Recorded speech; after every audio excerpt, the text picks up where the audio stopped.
ఈ సమయంలో గమనించి చూస్తా ఉన్న వాక్య భాగంలోకి వెళ్తుంటే, ప్రియ దేవుని బిడ్డలారా, ఈ 66 గ్రంథములో ఉన్నటువంటి పుస్తకాలన్నీ కూడా పేర్లు నేర్చుకోవాలని మీ అందరూ జ్ఞాపకం చేస్తున్నా. ఎందుకంటే ఈ అశాశ్వతమైన లోకంలో ఉన్నాం, శాశ్వతమైన రాజ్యానికి మనం వెళ్ళవలసిన వారంగా ఉన్నాం. కాబట్టి దైవ సంబంధమైన విషయాలు మనం నేర్చుకోవాలి. కాబట్టి ఆది కాండం దగ్గర నుంచి ప్రకటన గ్రంథం వరకు దైవ వాక్యాలు పేర్లు అయినా నేర్చుకోవాలని మీకు చెప్పాను. మరి ఎంతమంది నేర్చుకున్నారో తెలియదు, మరి ఒక్కరిద్దరు ఉంటారేమో అనుకుంటున్నాను. దాని గురించిన శ్రద్ధ పెట్టట్లేదు. దేవుడి గురించిన శ్రద్ధ కూడా మనకు అవసరం, తెలుసుకోవాలి.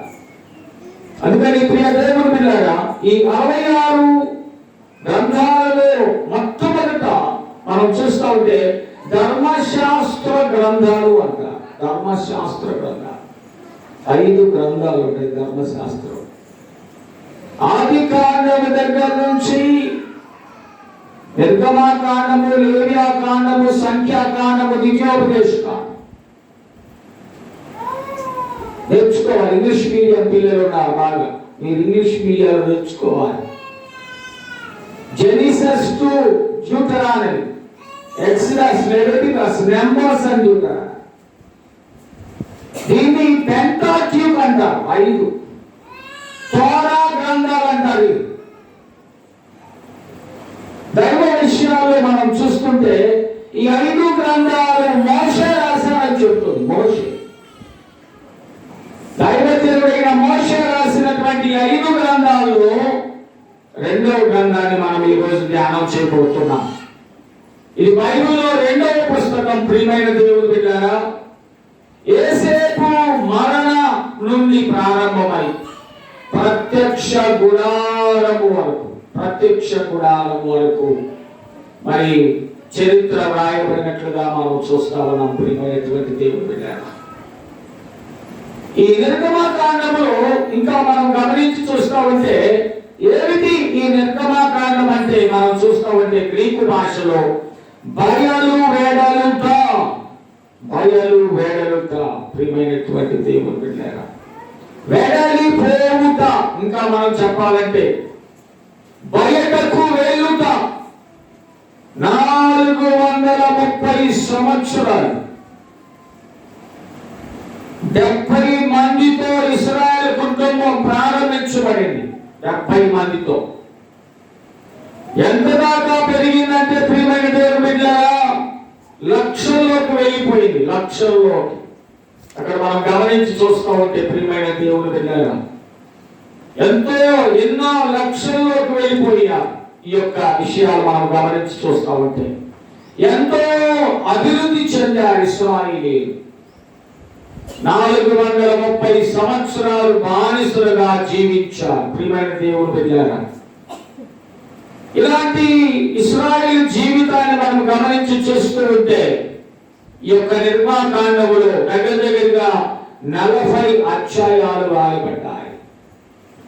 అంతేకాదు 1212 వచనాలు వివరించబడినట్లుగా మనం చూస్తూ ఉన్నాం. ప్రియమైన దేవుని బిడ్డలారా, ఈ నిర్గమాకాండాన్ని గురించిన విషయాల్లో ప్రియ దేవుని బిడ్డలారా, ఈ రోజు మన వాక్య భాగములకు మనం వస్తూ ఉన్నాం.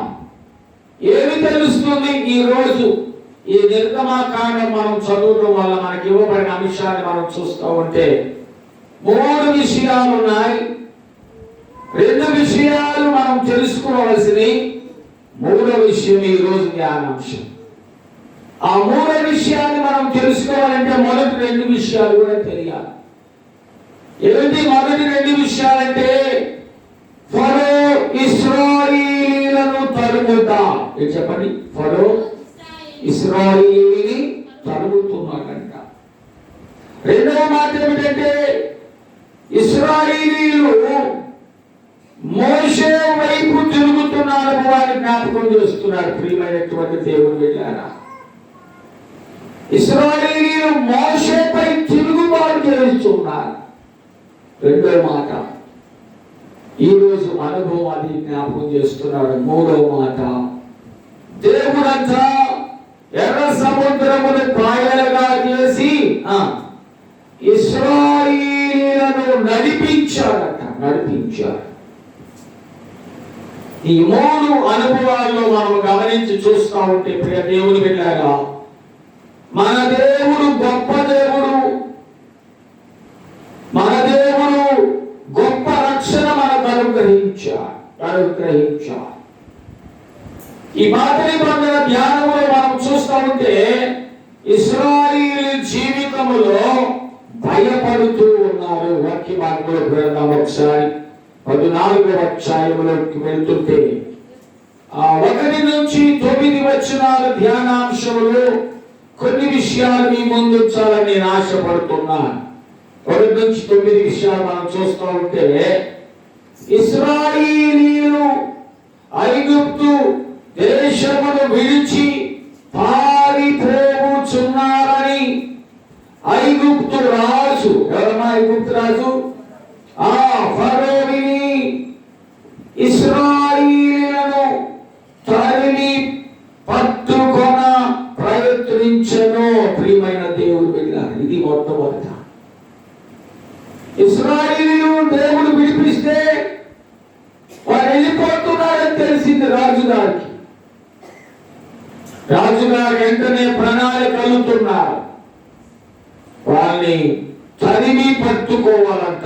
దేవుని బిడ్డల్ని తరిమి పట్టుకోవాలనుకుంటున్నారు. ఇక్కడ వారిని తరిమి పట్టుకోవడానికి ఏం చేశారంటే ఐగుప్తులోని రథములను రౌతులను తీసుకొని ఇశ్రాయేలును తరుముట ప్రారంభించెను. ప్రియమైన దేవుని బిడ్డలారా, ఎప్పుడైతే ఫరో రాజు ఇశ్రాయేలు ప్రజలను తరుముతున్నాడో, ప్రియ దేవుని బిడ్డలారా, ఆ తరుముతున్నటువంటి సమయములో ఇశ్రాయేలీయులకు దేవుని శక్తిని బయలుపరచబోతున్నాడు. హల్లెలూయా. ఎప్పుడైనా గుర్తుపెట్టుకోండి, దుష్టుడు మన పైన ఏదైనా కార్యాలు చేయాలనుకున్నప్పుడట దేవుడు తన బిడ్డల పక్షాన్ని నిలబడతాడు.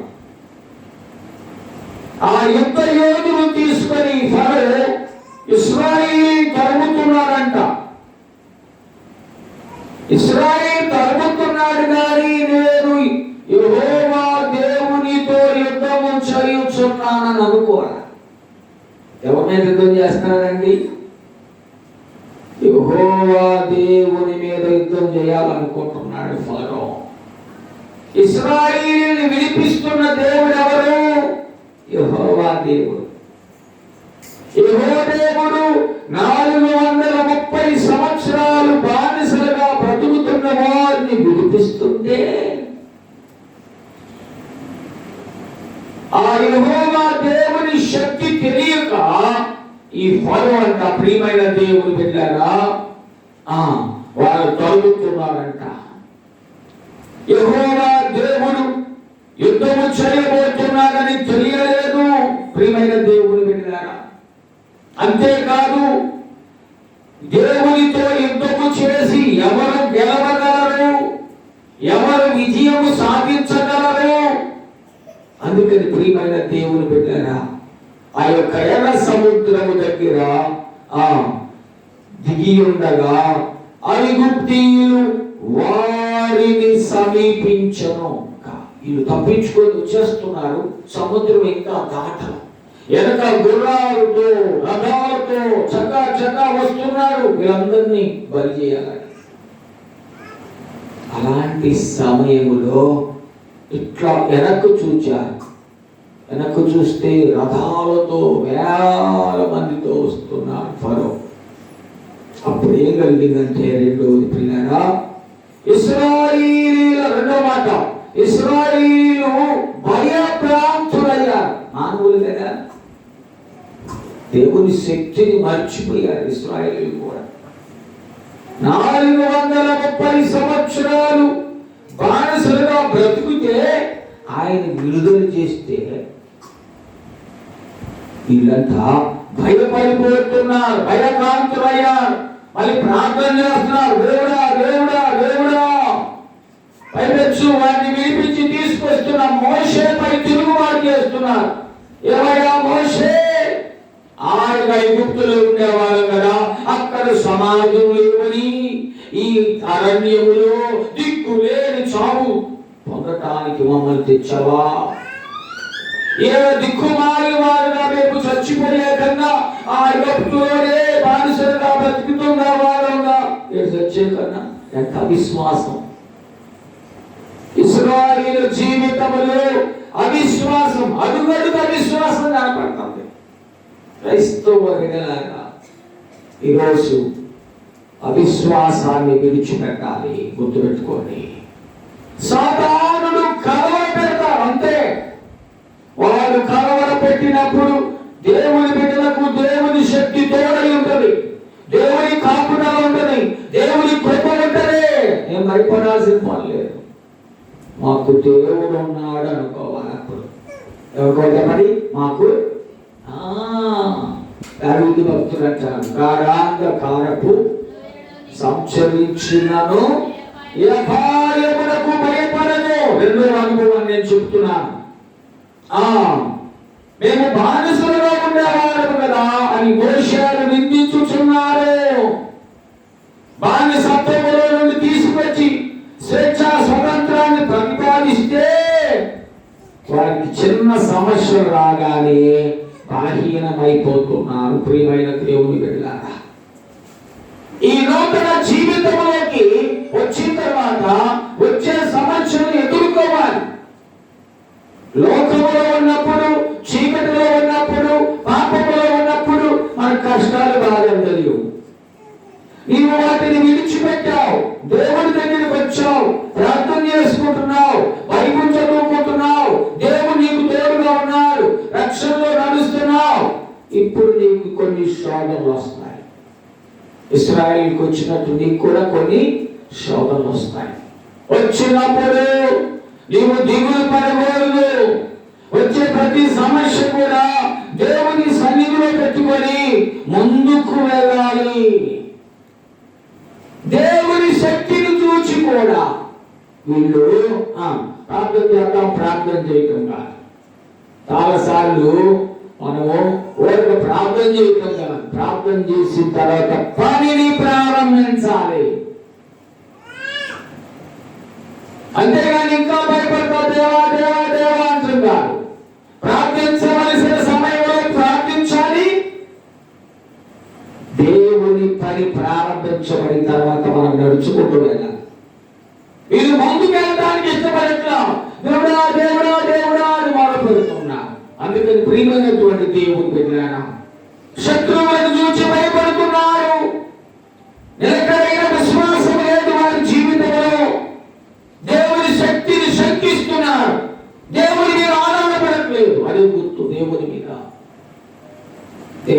ఆధారపడట్లేదు. ఇంకా ప్రాముఖ్యంగా చెప్పాలంటే ప్రియ దేవుని బిడ్డలారా, గొడుగుచున్నారు. ఐగుప్తు బానిసత్వముల నుండి తీసుకొస్తున్న మోషేపై గొడుగుతున్నారు, సడుగుతున్నారు. ఈ దినాల్లో అనేక సార్లు మనం కూడా మన దేవుడు మన జీవితంలో వచ్చిన సమస్యల్లో, కష్టాల్లో, శోధనలో ఆయన మీద విశ్వాసం ఉంచక అవిశ్వాసపడి మనం కూడా చాలాసార్లు ఏం దేవుడా నాకు ఈ కష్టాలు, ఏం దేవుడా ఈ అన్ని బాధలు మాకు పెట్టారు అనుకుంటాం. కానీ ప్రియమైన దేవుడు బిడ్డలారా, విశ్వాసులకు శోధనలు వస్తాయి, విశ్వాసులకు కష్టాలు వస్తాయి. ఎందుకంటే విశ్వాస జీవితము పరిశుద్ధమైన జీవితము, విశ్వాస జీవితము శ్రమల జీవితము, విశ్వాస జీవితము నిరీక్షణ జీవితము. ఆ విశ్వాస జీవితంలో నువ్వు సవాలుగా తీసుకోవాలి. నువ్వు ప్రార్థన చేసుకొని నీ పని పాటల్లో ముందుకు సాగిపోవాలి. అందుకే మనం పాల్గొంటాం, యేసుతో టీవీగాను పోదమా అడ్డుగా వచ్చు వైరి అయిపడకూడదు. అది ఎంత కష్టమైన దేవుడు మాకు ఉంటాడని ఆఖరి మాటలో చెప్తున్నాడు. ఇలాంటి అవిశ్వాస కాలంలో ఐగుప్తీయులు చూసి భయపడుతున్నారంట ఇశ్రాయేల్ ప్రజలు. అప్పుడు మోషే, దైవజనుడైన మోషే, ప్రవక్త అయిన మోషే ఆ ఇశ్రాయేల్ ప్రజలందరినీ కూడా ధైర్యపరుస్తున్నాడు. ఈ భక్త ధైర్యపరుస్తున్నాడు, భయపడవద్దు, డు నాట్ ఫియర్. మీరు భయపడవద్దు. ఎందుకు పిరికివంతులకు భయపడతారు మీరు? 430 సంవత్సరములు బానిసలుగా ఉంటే దేవుడు అక్కడి నుంచి తీసుకొస్తుంటే ఇంకా నీకు తెలియదు నా దేవుడి శక్తిని. ఇప్పుడైనా దేవుని శక్తిని నమ్మండి. ఇప్పుడైనా దేవుని యొక్క విశ్వాసం ఉంచండి. మీరు భయపడవద్దు, జడియవద్దు. ఇంకా అంటున్నాడు, దేవుడు కలుగ చేయు రక్షణను మీరు ఊరక నిలుచుండి చూడుడి. వాళ్ళు వచ్చి మీద పడి నష్టమే ఉంది. దేవుడు చూస్తా ఊరుకోడు. దేవుడు తన ప్రజల బిడ్డల పక్షాన వ్యాఖ్యమాడతాడు. యుద్ధము యెహోవా చేస్తాడు, మీరు భయపడవద్దు, యెహోవా మీ పక్షాన యుద్ధము చేయుచున్నాడు అని వారిని ధైర్యపరిచాడు. మన పక్షాన యుద్ధము చేయవాడు యెహోవా దేవుడు అని చెప్పాడు. దేవుడే మీ పక్షాన యుద్ధము చేస్తానని అక్కడ జ్ఞాపకం చేస్తా ఉన్నాడు. అలాంటి సమయంలో అంట మరి మోషే అంట మొరపెట్టు చూడగా దేవుడు అన్నాడంట, నీవేమో నాకు మొరపెట్టుచున్నావు, సాగిపోవునని ఇశ్రాయేలుకే చెప్పుము. దేవునికి స్తోత్రం. ఏం చేయాలంటమా? సాగిపో అని చెప్పు. మోషే తాను చేయవలసింది కూడా ఇంకా దేవుని సన్నిధిలో ప్రార్థన చేయుచున్నాడు. ప్రార్థన చేయటం కాదు కానీ ప్రియమైన దేవుని బిడ్డలారా, ప్రార్థన చేసిన తర్వాత నీ కలిగిన పనులన్నిటిలో నువ్వు ముందుకు సాగిపోవాలి. అంతేగాని ఇంకా ప్రార్థన చేస్తున్నాను, ఇంకా ప్రార్థన కాదు. నువ్వు ప్రార్థన చేసిన తర్వాత నీ పని ప్రారంభించు. నీ ప్రార్థన దేవుడు వింటాడు, నీ ప్రార్థనకు దేవుడు జవాబిస్తాడు. ప్రియమైనటువంటి దేవుడు బిడ్డలారా, మనం గమనించి చూస్తూ ఉంటే, కాబట్టి మన జీవితాల్లో మనం చూస్తూ ఉంటే మనము సాగిపోవలసిన సమయంలో ప్రార్థించడం అనేది అభ్యంతరకరమైన విషయము. ప్రియమైనటువంటి దేవుడు బిడ్డలారా, ఎర్ర సముద్రములో దేవుని పైన భారము వేసి ముందుకు సాగాలి. ఎప్పుడైతే మోషే దేవుడు చెప్పినట్లు చేశారో, 2 చేతులు పైకెత్తినప్పుడు ప్రియారా సముద్రము దేవుడు పాయలుగా చేశారు. ఆయన నేలను క్షేమంగా అవతలకు చేరుకున్నారు. ప్రియమైన దేవుడు బిడ్డలారా, సృష్టిని చేసేవాడు దేవుడు, సముద్రమును పాయలుగా చేయగలిగినటువంటి దేవుడు, ఆశ్చర్యాలు చేసే దేవుడు, అద్భుతాలు చేసే దేవుడు. Believe in him. ఆయన యందు విశ్వాసం ఉంచుము, ఆయన మీద ఆధారపడము, ఆయన శక్తిని నమ్ముకొనుము.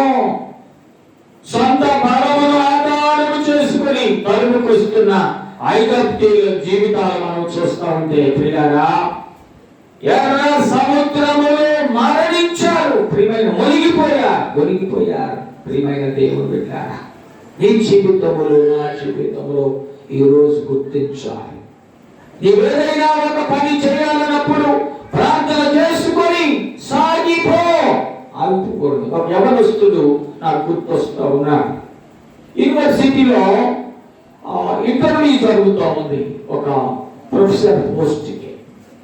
నాకు ఫోన్ చేశాడు, మాస్టర్ గారు ఇట్లా అసిస్టెంట్ ప్రొఫెసర్ పోస్ట్ ఉన్నాయా, ప్రార్థన చేయి. ఓకే, నేను ప్రార్థన చేస్తాను, నువ్వు కూడా ప్రార్థన చేసుకొని ఇంటర్వ్యూకి వెళ్ళమని చెప్పాను. జాగ్రత్తగా గమనించండి.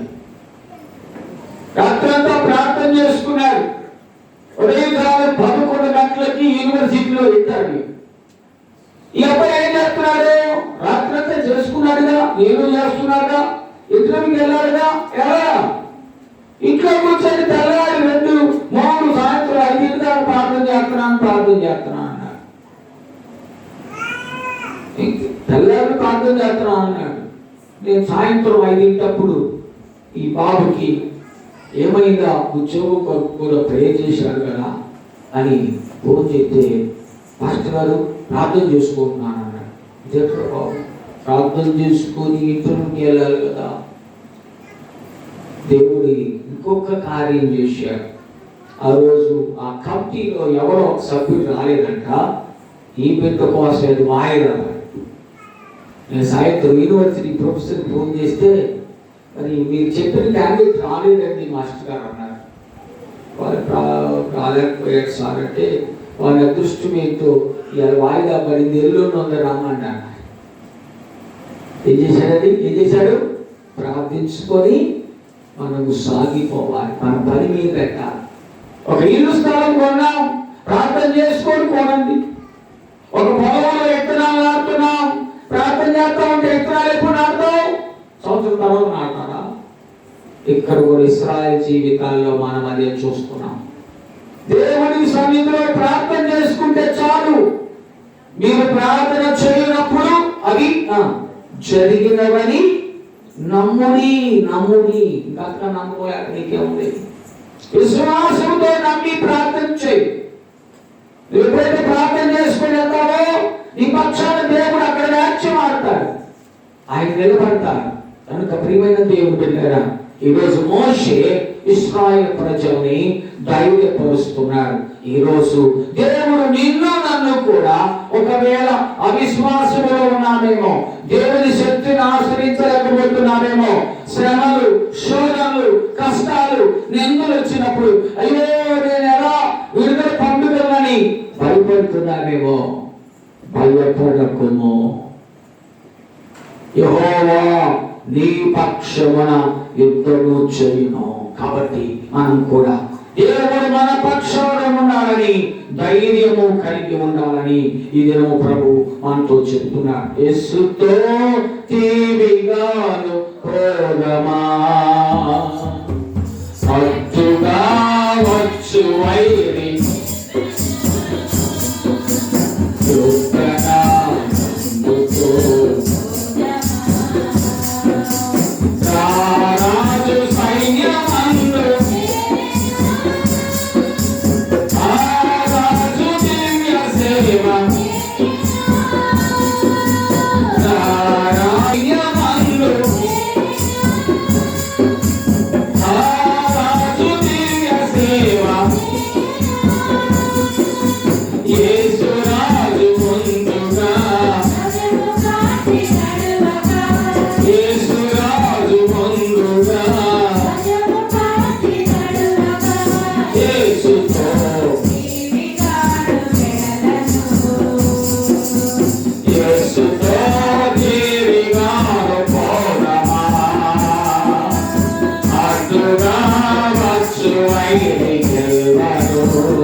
ఈ పత్రిక పాఠ్య భాగములో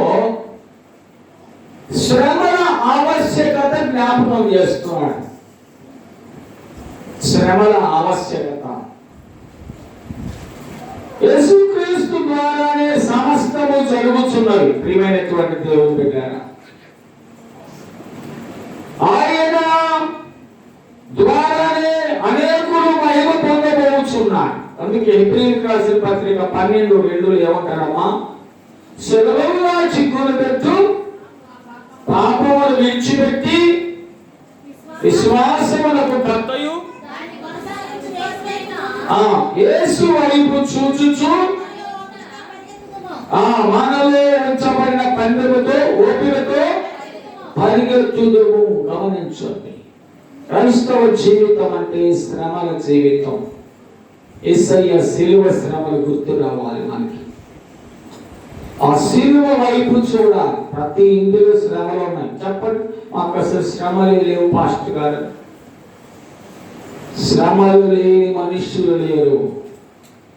మనకు ఉద్యోగం ఉన్నా, పొలం ఉన్నా, బంగారం ఉన్నా, భార్య భర్తలున్నా, పిల్లలున్నా, ఈ లోకములో ఒక మానవ కుటుంబంగా ఉన్న మనుషుల్లో ఏ ఒక్కరైనా చెప్పగలరా నాకే లోటు లేదన్న వాళ్ళు చెప్పగలరా? చెప్పలేరు. ఏదో ఒక లోటు ఉంటుంది. ఒక కుటుంబంలో తల్లి వలన, ఒక కుటుంబంలో అత్త వలన, ఒక కుటుంబంలో మామ వలన, ఒక కుటుంబంలో పిల్లల వలన, ప్రతి కుటుంబంలో ఏదో ఒక శోధన ఉంటది. శోధన సహించువాడు ధన్యుడు, శోధించబడిన మేరకు సువర్ణం అయిపోతారని వాక్యం చెబుతుంది. మీకే కాదు, నాకు సేవా పరిచయంలో ఎన్నో శోధనలు అడుగడుగు దేవుడు పరిశీలిస్తూనే ఉంటాడు, శోధిస్తూ టెస్ట్ చేస్తూ ఉంటాడు. నా సేవ చేస్తాడా లేదా? అయినా అన్నిటి విషయాల్లో నడిపిస్తూనే ఉంటాడు. ప్రతి క్షణము ఆయన వైపు చూస్తానా లేదని కూడా చూస్తాడు.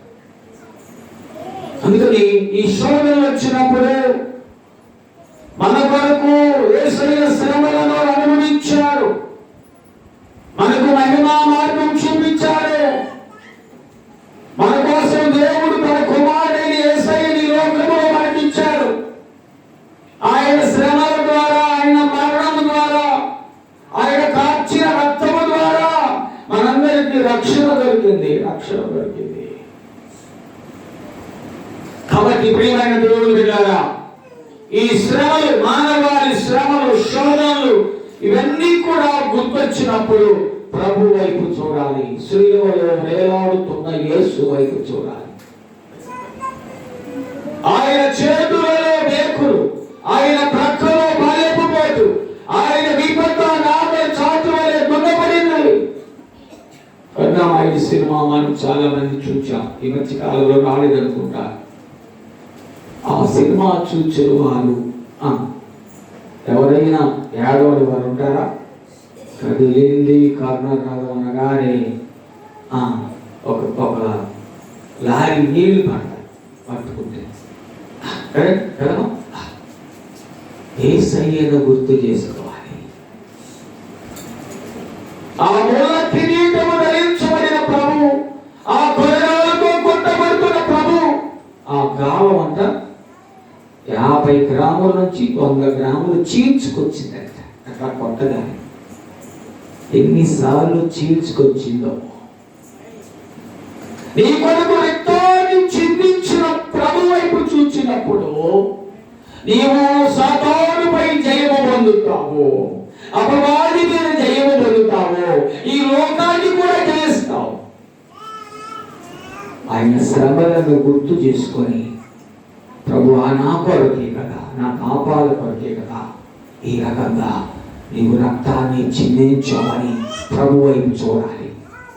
యేసయ్య వైపు చూస్తే నీ శ్రమల నుండి నీకు జయము కలుగుతుంది, అపవాది నుండి జయము కలుగుతుంది. ఆ తర్వాత నువ్వు సువర్ణంగా మార్చబడతావు. చాలా మంది శ్రమల్లో పడిపోతూ ఉన్నారు, గొప్ప గొప్ప దైవజనులు పడిపోతున్నారు.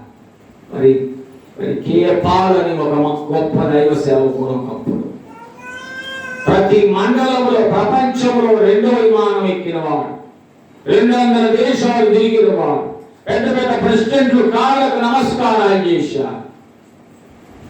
తర్వాత సేవలో బాగా ఎదిగిన తర్వాత ప్రతి మండలానికి హెలికాప్టర్లో వచ్చేవారు, విధవరాలకు డబ్బులు ఇచ్చేవారు, అనాథ ఆస్తులు పోషించేవారు. ఎంత స్థాయి చూడండి. చివరికి శోధన వచ్చినప్పుడు పడిపోయారు. కారణం ఏంటంటే ప్రార్థన అనే బలిపీఠం లేదు.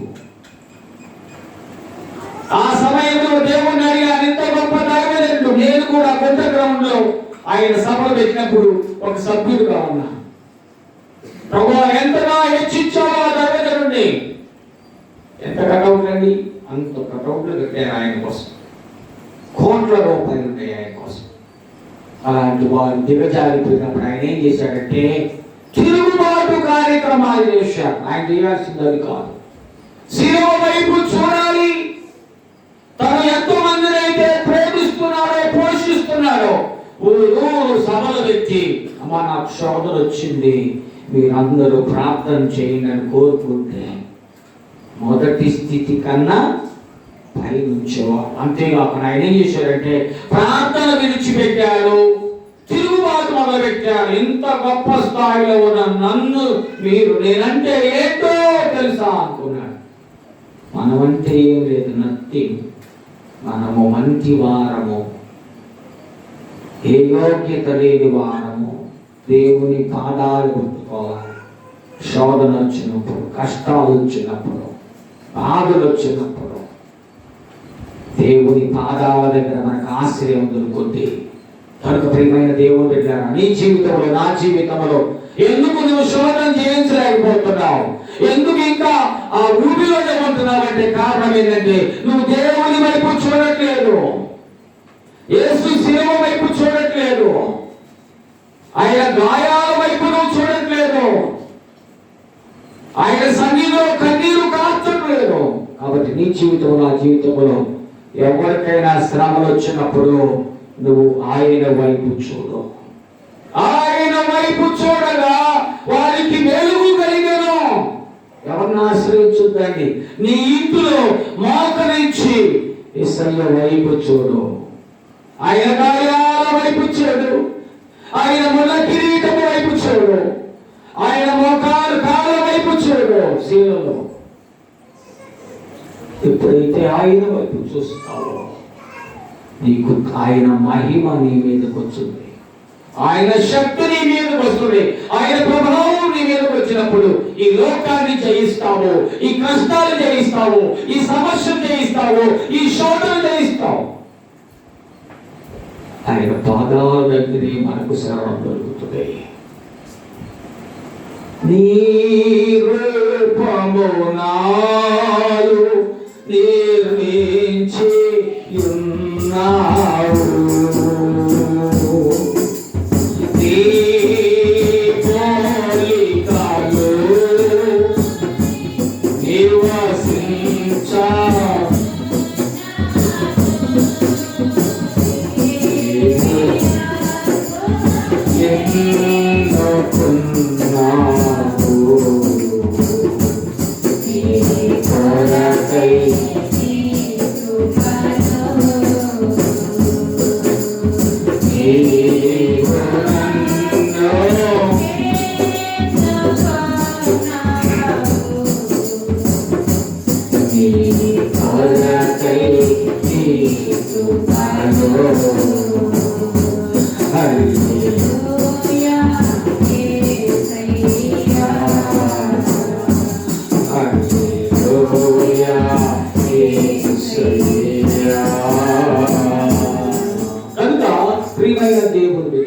చివరిగా ఆఖరి మాట ఏంటంటే మనం గమనించి చూస్తూ ఉంటే యేసు ప్రభు వారికి సువార్త పాఠ్య భాగంలో యూదులు సరిపోదగిన వారు కారు. వారి వివాదంలో ప్రభు చెప్తున్నారు, నేను వెళ్ళిపోవచ్చున్నాను, నేను వెళ్ళిన తర్వాత మీరు నన్ను వెతుకుదురు కానీ కనుగొనలేరు. అంటే మీకు అవకాశం ఇచ్చాను, అవకాశం ఉన్నప్పుడు సద్వినియోగం చేసుకోండి.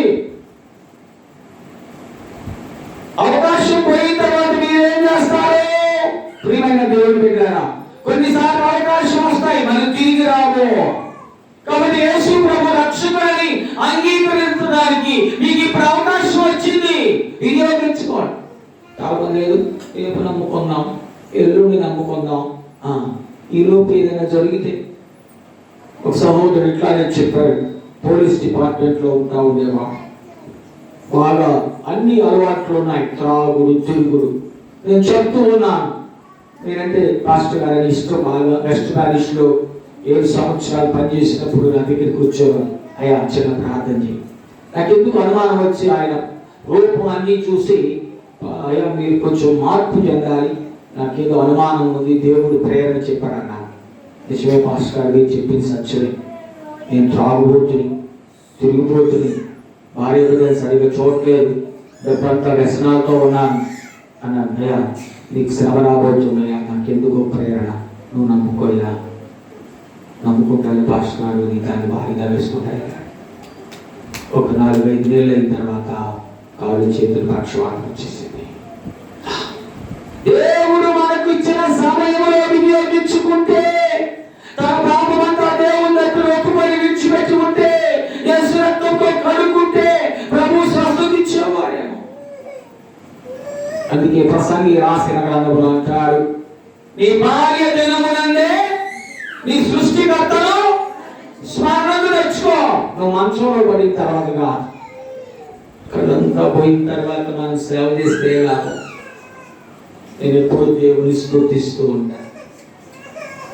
చిన్న చిన్న పుస్తకాలు బైబుల్ చదివితే చాలా హైసైట్ వచ్చింది. చిన్నప్పుడైనా ఇంటర్నెట్ చదువుకున్నప్పుడు నా 16 ఏళ్ల వయసు నుంచి ప్రభు మాటలు చదువుకోవడానికి ఎన్నో గ్రంథాలు చదువుకోవడానికి దేవుడు పంపించాడు.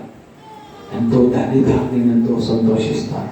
చాలా మంది ఉద్యోగాలు చేసి లోకంలో అన్ని సంపాదించుకొని అన్ని అవినీతి కార్యక్రమాలు చేసి రిటైర్ అయిపోయిన తర్వాత సంచులు తీసుకొని పైపులు తీసుకొని పెద్ద సేవకులను బయలుదేరుతున్నారు. ఈ సేవలు అవసరం దేవుడికి. దేవునికి నీ యవ్వన కాలం కావాలి. శరీరాశ, నేతాశ, జీవనాంతాలు చంపుకొని దేవుని కొరకు శ్రమ పడాలి. దేవుని కొరకు సువార్త ప్రకటించబడాలి. దేవుని కొరకు అనేక ఇబ్బందులు పడాలి. నిజమైన సేవ కష్టాలతో ఉంటుంది, సుఖ జీవితం అలా ఉండదు. నేను అప్పుడప్పుడు చిన్న సంఘమైన ఒకందుకు సంతోషపడతా. పట్టణాల్లో ఇంత సంతోషం ఉండదు మా. కాకపోతే డబ్బు వస్తుంది. నెలవారీ 5వ తారీఖు 40,000 జీతం ఇస్తారు. పండుగ వస్తే 2 శాలరీలు ఇస్తారు.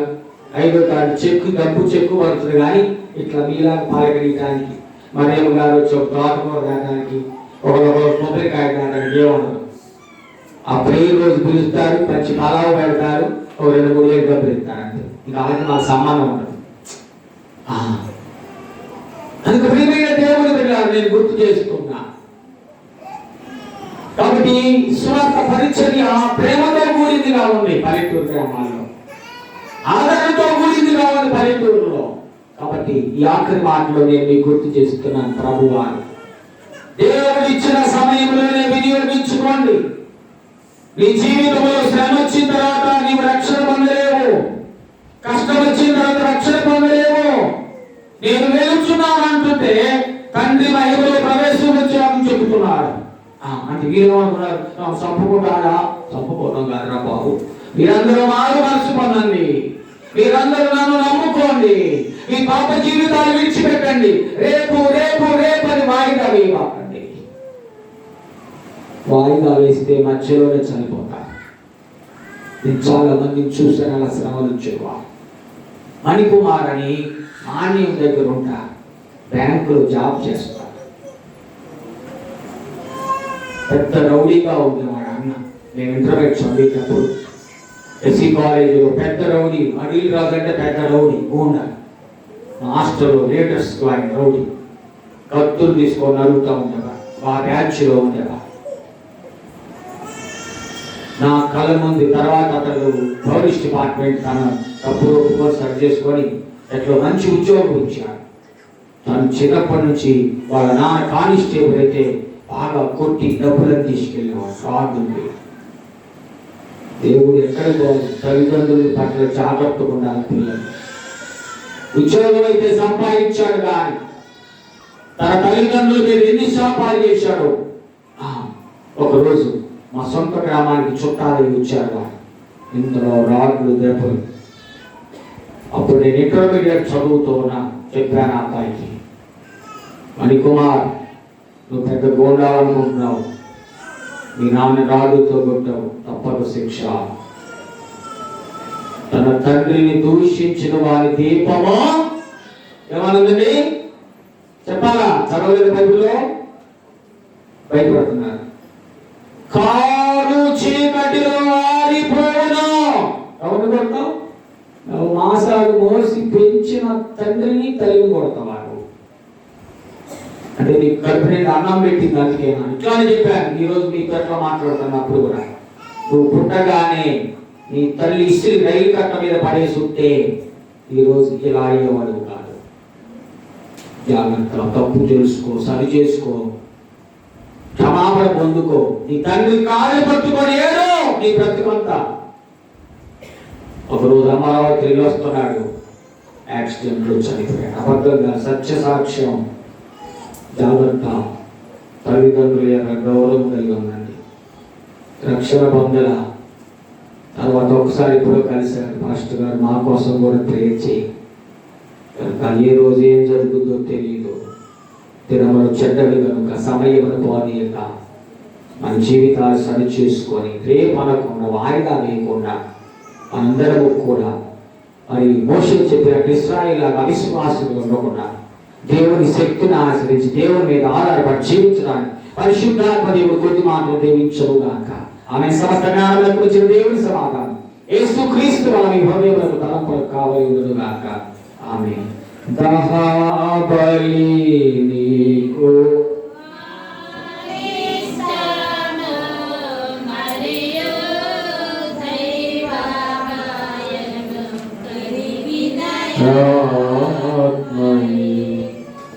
యెహోవా దేవా తిరిగి నలిగిన యాతి హృదయం పలక్షము నీ కటాక్షముతో సియోనుకు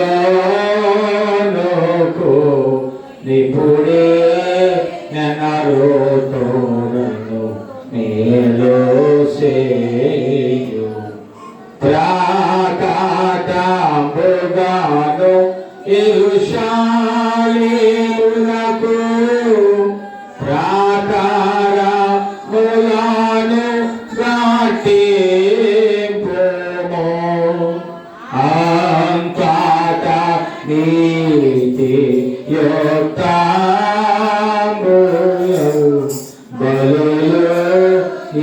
యాగములు సర్వంగాహో ఎంతో ఇష్టమో బలిపీఠము మీద ఎన్నో కోడెల జనులంటేంతరో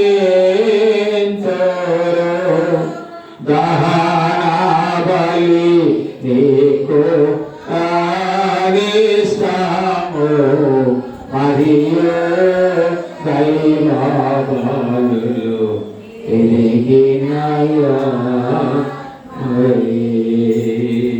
దయచేసి కూర్చో.